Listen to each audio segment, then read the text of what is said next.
Ready to shake up your game with a bold and thrilling new gambit? Stay tuned. By the end of this video, you'll have a powerful weapon to take your opponents by surprise. Let's dive straight into the action. We begin with the move pawn to e4, and black responds with pawn to e5, a classic and well-known setup called the king's pawn opening. But here comes the first twist. We immediately play pawn to d4. This position is known as the center game, and you can probably see why. With 3 pawns occupying the center squares, it's all about early central control. Now, in most cases, black will capture the pawn on d4, and if they don't, that's usually not great for them. Why? Because we can then capture their center pawn and leave them without central control. Assuming they do take the pawn, here's where our surprise begins. Instead of the usual moves, we play pawn to f4. Now, this is not the mainstream continuation in the center game. Most players opt for solid developing moves like knight to f3 or bishop to c4. But what I'm about to show you is a lesser-known line, one with a much higher win rate in practice. After we push pawn to f4, black will often play knight to c6, aiming to support their extra pawn on d4. That's logical. They're a pawn up and want to defend it. Next, we develop with knight to f3, targeting that central pawn.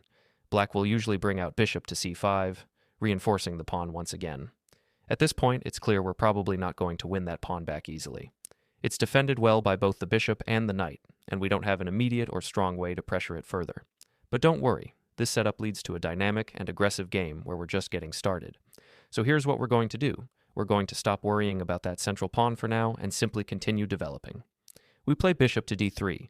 There's a very specific reason why we place the bishop here, and you'll see why in just a few moves. Typically, black continues their development with something like knight to f6, a very standard and common move in this position. Now, it's time for us to castle kingside, and in the vast majority of games, black will do the same. They'll also castle kingside. But here's the twist. This kingside castling from black is actually a mistake. Why?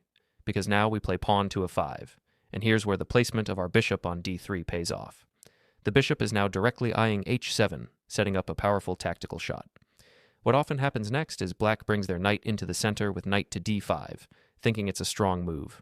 But now we strike with a classic tactic known as the Greek gift. We play bishop takes h7, delivering check.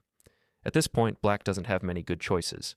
If they move the king to h8 or capture the bishop with king takes h7, our follow-up is the same. We jump in with knight to g5, giving a check. And now, black's position begins to crumble. They have very limited defensive options, and the attack is just getting started. Now, after your knight jumps to g5 with check, black has 2 options. They can either capture the knight or move the king. If they capture your knight with the queen, you simply recapture with your pawn, and you're completely winning. You're up significant material, and your position remains dominant. But let's say they try to move the king instead. The only safe square that avoids immediate checkmate is g8. However, if they make the mistake of trying to run out with king to g6, you've got a strong reply. Play pawn to f5, delivering check. Notice how your bishop is still guarding your knight on g5, which means the king can't escape. The only square left for black's king is h6. Once again, your bishop is controlling key escape squares, so you now calmly play queen to g4. This sets up the very simple and deadly threat of queen to h4, delivering checkmate, and there's almost nothing black can do to stop it. They're completely stuck, and you're about to end the game. Now go back to the earlier position. If black had gone directly to king to h6 instead, you shift plans slightly and bring your queen to d3. That's threatening queen to h7, which would be checkmate in one move. There's no good defense. Most players at this point will panic and simply capture the knight on g5, trying to survive. And again, if you get your opponent to give up their queen just to stop your attack, you've already won in principle. Sometimes they might even try to block your queen's path with pawn to g6, but here's the beauty of the position.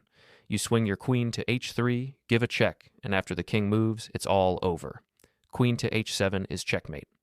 Now, if black plays the best defensive move, king to g8, the beauty of the Greek gift idea is that you continue with queen to h5, threatening checkmate in 1 on h7. The objectively best defense here, though rarely played, is for black to give up their queen by capturing your knight with queen takes g5. If they do that, you're thrilled. You've traded a knight for a queen and are clearly winning. But realistically, most players won't sacrifice their queen. Instead, they might try rook to e8, preparing to run with the king if needed. It's a decent idea. If you go straight for queen to h7, the king can escape, and there's no forced mate. However, here's a crucial tactical idea to remember.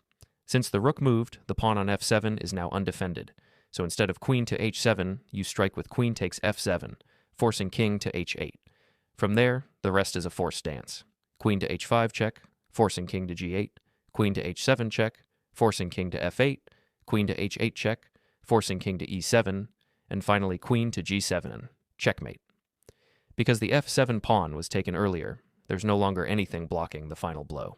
And just like that, within 15 moves, you've scored a win using a rarely seen, but brutally effective, gambit from the center game.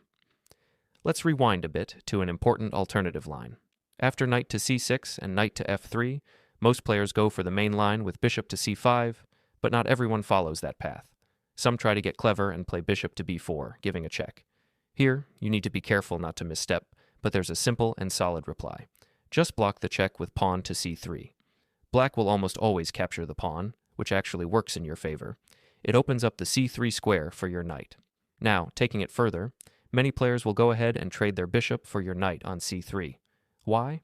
Because if they don't, that knight often jumps into the center later, especially after you've castled, and becomes a dominant piece, so they try to eliminate it early while they can. After they capture your pawn on c3 and you recapture, you're left with an isolated a-pawn, which isn't ideal, but it's harmless here since it's not under attack. Now most players will play pawn to d6 to stop you from pushing e5, but if they skip that and play knight to f6 right away, go ahead and push e5, followed by bishop to d3, and get your aggressive setup rolling. Assuming they play d6, that's fine. You continue with bishop to d3, they play knight to f6, and then you castle kingside. Now here's the key moment. If they also castle, the position becomes familiar. You push a 5, they capture, you recapture, they drop their knight to d5, and here it is again, the Greek gift tactic.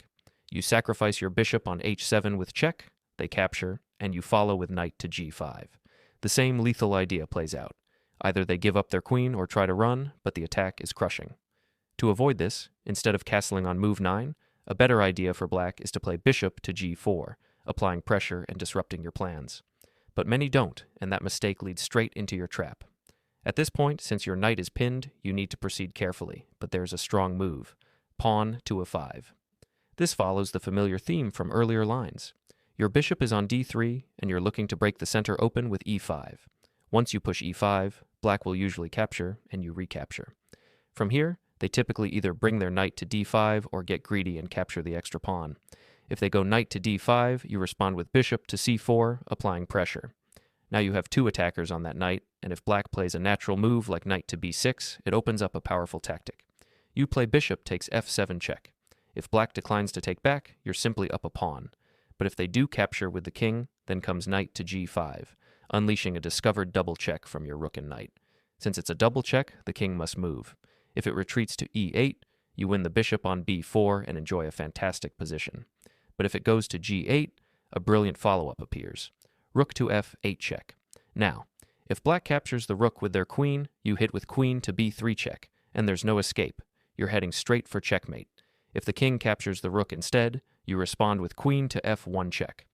Their only real defense is to give up the queen with queen to f6, or else get checkmated by queen to f7.